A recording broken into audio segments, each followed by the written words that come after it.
Hello everyone, and today I'll be showing you how to use RealityCapture PPI for cheap.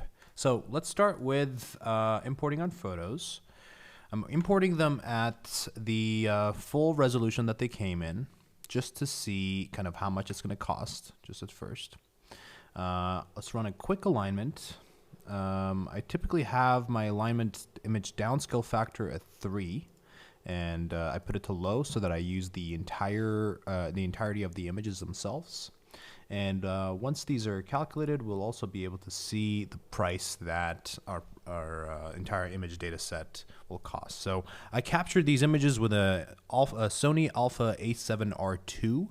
That is a 42 megapixel DSLR. That's a lot. It's a big sensor, and so that produces like an 8K by 5K display, an 8K by 5K image. And so I'm expecting, let's see, there's 67 images at 42 megapixels. That's probably not going to be that cheap for, kind of a small scan. Let's see if it's already calculated. It did. Okay, so it's $7.85. You see it over here. So if you click on this guy, you'll see it. I mean, for a thing like this, it's not that bad. If I really do want it at full resolution, and by full resolution, I mean when you reconstruct the photogrammetry, if you use the entirety of the image, so let's open up the settings here. That's reconstruction settings. And if I look at the normal downscale, so if I put this into 1, which means if it uses the entirety of the image, at full resolution and to reconstruct the depth maps and to reconstruct the mesh, then it's going to cost me that much money. So how can I make this cheaper? Let's see. So let's make a new project. Let's not save it. These are my images again. So you're going to download something called Irfan View. So that's one way to doing it.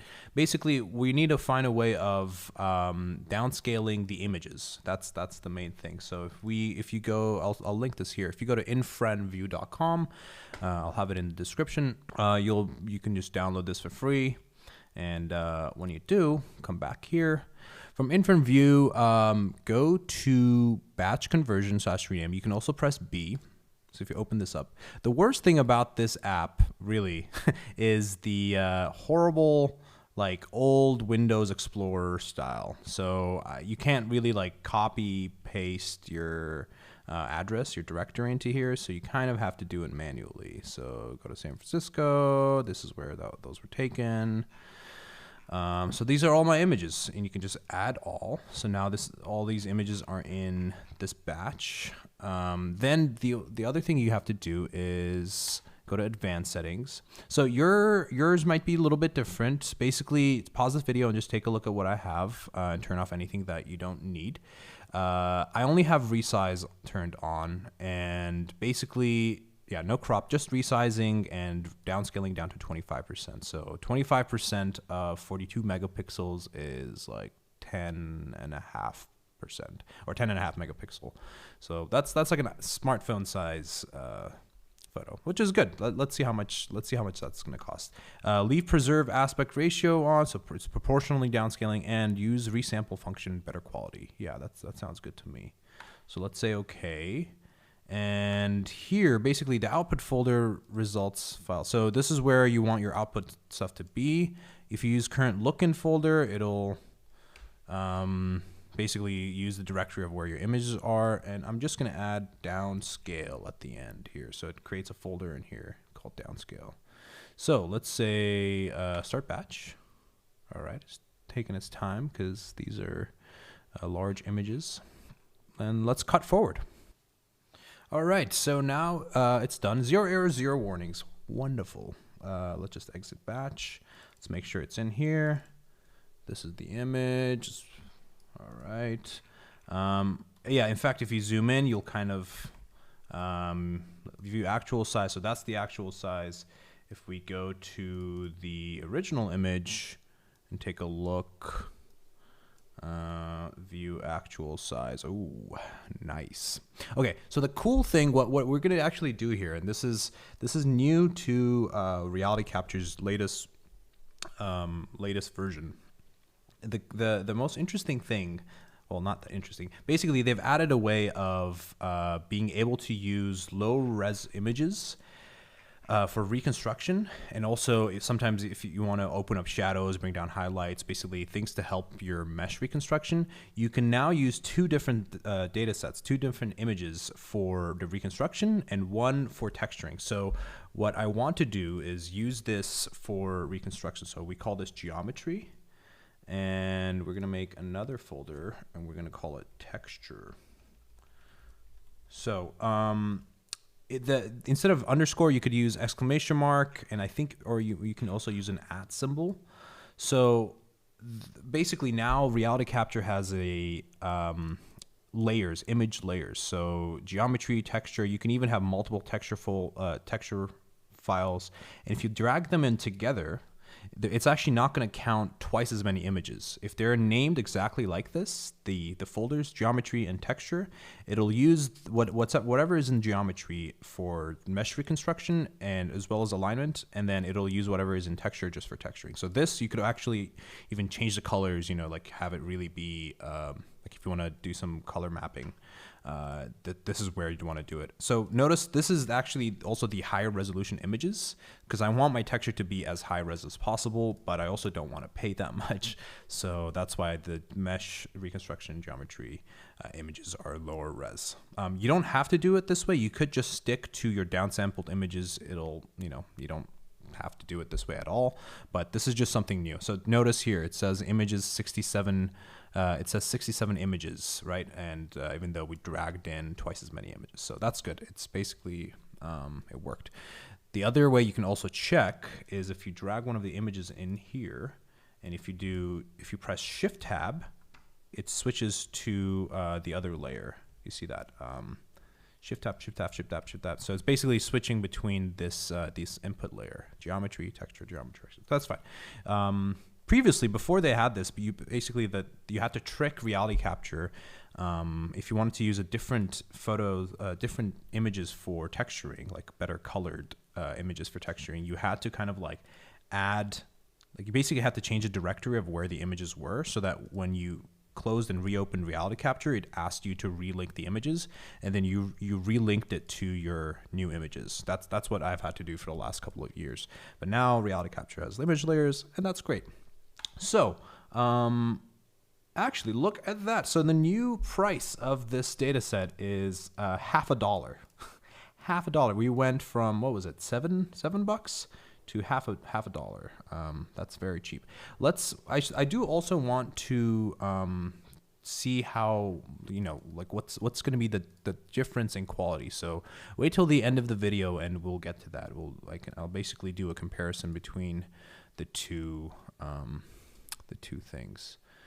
I'm trying to now make sure the everything is straightened out, because sometimes RealityCapture just arbitrarily chooses how to orient things. So let's go to reconstruction, set ground plane. So this is to move everything around. We'll pull it up, and then this way. This is also going to help if I go into ortho view. So if we go like, that's not right. Let's go like right. Nope. Let's go front. There we go.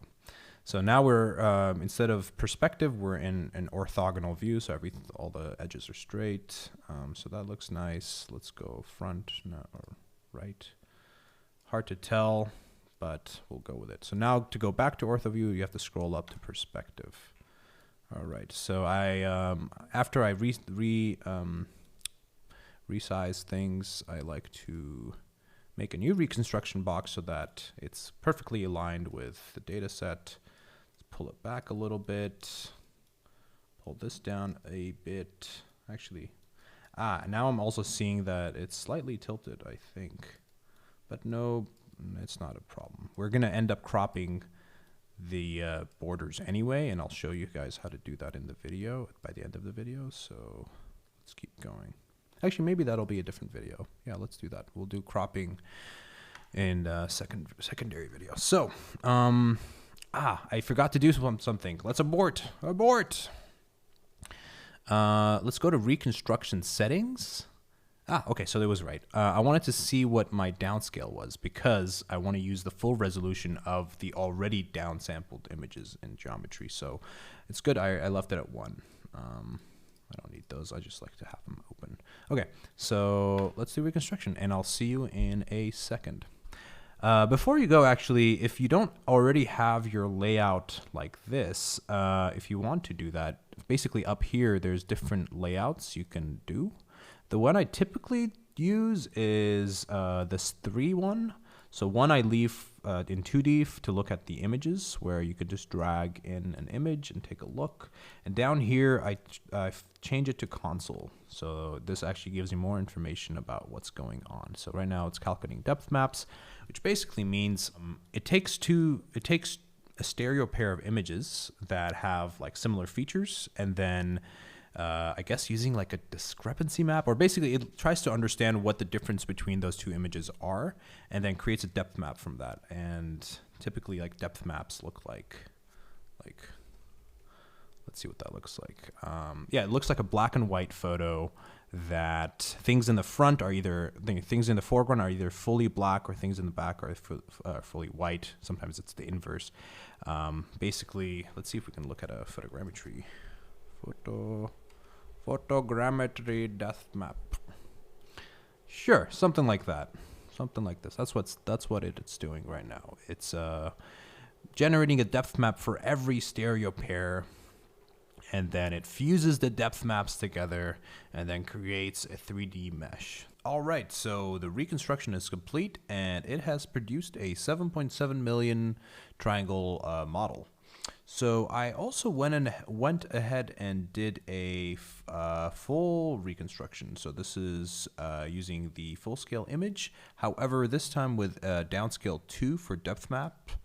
So let's take a look at that. I almost always use downscale 2 for pretty much every data set, except, I mean, even for iPhone data sets, like even for smartphone images, which are 12 megapixels anyway. Most of the time I'm using 12 or 2, downscale of 2, because downscale 1 will just take like that much longer. It's not a multiple, it's like orders of magnitude longer. So with 42 megapixels, I always use 2. Even with drone images at 24 megapixels, use downscale 2. So this, I mean, right off the bat, I mean, you can see some differences. So let's zoom in here. Yeah, that's where I'm starting to see the difference. Let's look at the an actual model that we will be using. So I always, you always decimate from the high poly model down to something that's usable, like something like 100K triangles or 1 million triangles if it's really worth it. Let's go back to the downscale. So this is the downscale model at 100K. So I've also textured both models. So let's take a look at the textured. So this is the textured version, and let's switch to the full scale model. This is full scale. This is downscale. Full scale, downscale. So let's zoom in to see a little bit better. Keep in mind, RealityCapture actually doesn't show you the full resolution in the app. So this is, I don't know what this exactly is, but it's more of a preview, but it's good for comparison's sake between the two. So let's zoom in. I think there's something, when you zoom in, you'll start noticing the real differences with the downscaled version. So here, notice that these two petals are connected versus at full scale, you don't have that because the full resolution mesh had more detail on the original kind of geometry. So having this, having the downscale will produce some worse geometry in certain places. Let's take a look. Maybe here. Yeah, here I'm seeing it as well. So notice that these guys are individually kind of spiking out, whereas here it's much more of a blob. So perhaps for this mesh, it actually matters way less. I mean, this is something I'm just posting on Sketchfab. In fact, this is something I posted on Sketchfab like 2 years ago, but at 1 million triangles. So I was just reprocessing it to have a better optimized version. But yeah, I would recommend downscaling your images for, to save money on certain projects, but also for things that won't particularly need it. Like this is a great example. But if you have a large scale scan that will require a lot of like intricate geometry details, I would recommend not 25%, maybe try 50% downscale. So half of the resolution, and if that's still not good, try 75 or even a full resolution. This is something that RealityCapture has talked about in their forums, even though they have a downscaling feature integrated in this mesh reconstruction, this image downscale, but this doesn't change the price of the thing. So they've talked about this on their forums that if you yourself do the downscaling outside of RC and use those images just for the mesh and reconstruction, then it's going to be cheaper. So I don't think I'm revealing any information that I'm not supposed to, but that's just how it is. Hope this was helpful. If you want something more detailed, if you want I know I kind of went through all the steps without really explaining, what all these things are. If that's confusing to you, if I went too quickly, let me know down below if you want a more detailed kind of walkthrough of RealityCapture. And if there's enough requests, I'd be happy to do it. Oh, and before I leave, so notice I haven't paid anything yet. So you can use the entire app for free without even having to pay it. Just basically you can do your test to see, how things look. Even if you want to, maximize as much downscaling as you can before paying, you can just have multiple versions running at the same time. So that's really nice. And then once you're done, basically if you go to mesh export and you pick somewhere, let's say here, first it basically does this, and then it's and you put in your PIN code here and you confirm payment. So I'm not going to do it for this, but I will do it for this. Let's try that. Yes, $50. So I have if you don't have a RealityCapture account, so you first need to do that on the RealityCapture website. You have to make an account and then putting your payment information and then buy credits there. And then once you have those credits, you can use them. So let's do that. Oh my, that was the wrong pin. Just kidding. There we go. Excellent. And export. Ta-da! So now I'm happy with the results. I own this mesh. I own these images and this project forever. I can even share this project to you guys, but I'm not going to do that. Not for any particular reason, but in the future, if there's something that you guys would want to have or that makes sense to share out, I definitely can because of PPI, and you guys can export things. All right, great. Bye.